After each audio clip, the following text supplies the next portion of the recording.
So in the initial part, I will discuss about the strategy, general strategy for everyone, and later on for people who are attempting this year's mains.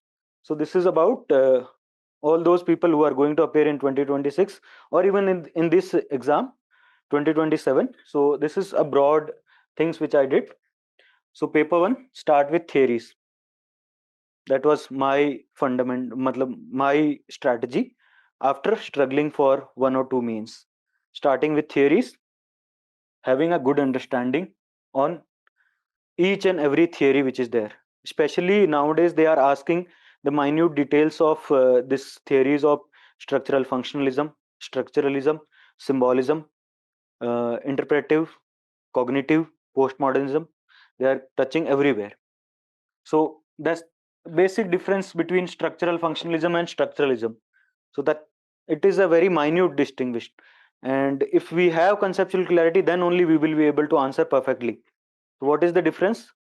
The difference lies structuralism is about how structures were created, structural functionalism about how to maintain those structures. The function of the society is to maintain those structures. It talks about mind, it talks about reality. So these kind of clarity you will need to have about every theory. You can use this clarity in paper 2 in other parts of the syllabus. How? Structuralism about exchange of words, exchange of ideas, exchange of women. These three things were given by Levi Strauss. Exchange of ideas, globalization. Exchange between first world and third world. Communalism, exchange of words. The same way, marriage chapter, kinship, exchange of women.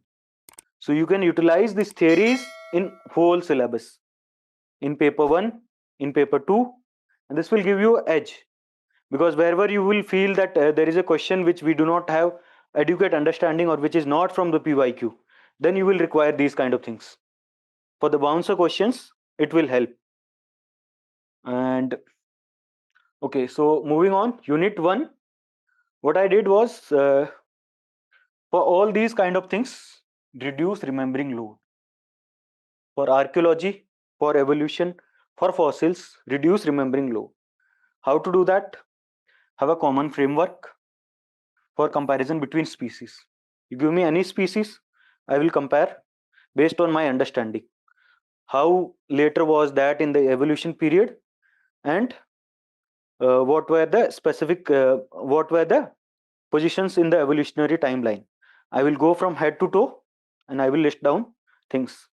This again was contribution of Karandeep sir. मैंने ऐसा कुछ तोड़ा नहीं था, लेकिन it helps a lot. Then you will not have to remember each and every line of it. You will just remember the cranial capacity and other things that data you will have to remember. But other than that, you can manage comparison between species like Homo sapiens and apes. That comparison could be done easily. And for fossils, have a common framework where you will enlist the geographical location, physical features, cultural features, and in that order you can write a good answer without having adequate content on it. You can give any fossil. If I know about the location and I know about the evolutionary period of that fossil, I can write other things. We will always have idea about cultural features of that period, so that you can utilize. You can draw a map here. So in that way, you can cover unit 1 very easily with less remembering load. For physical anthropology, again focus on need to identify topics which are repeating in nature. Unit 10, 11, 12 gives you more reward than unit 9. That will help in terms of having to prioritize your revisions. If people are going to appear this means, then prioritize units 10, 11, 12, and then you can do unit 9. Unit 2, 3, 4, 5, 7, interlinking and use the content of paper 2. What is interlinking? Interlinking is about, for example, say a question is about economic anthropology. So in that, what you can do is link with kinship, because in simple societies, economy is part of the whole structure. Economy lies inside the culture of the society. So in that way, you will be able to interlinking different aspects, and here you will take special help from theories chapter. Any question which you do not have adequate content can be taken up with theories. Rest paper one is obviously more objective, so you will have to remember things, but it is also more rewarding. You will have to remember things, तो उसका कोई solution नहीं है.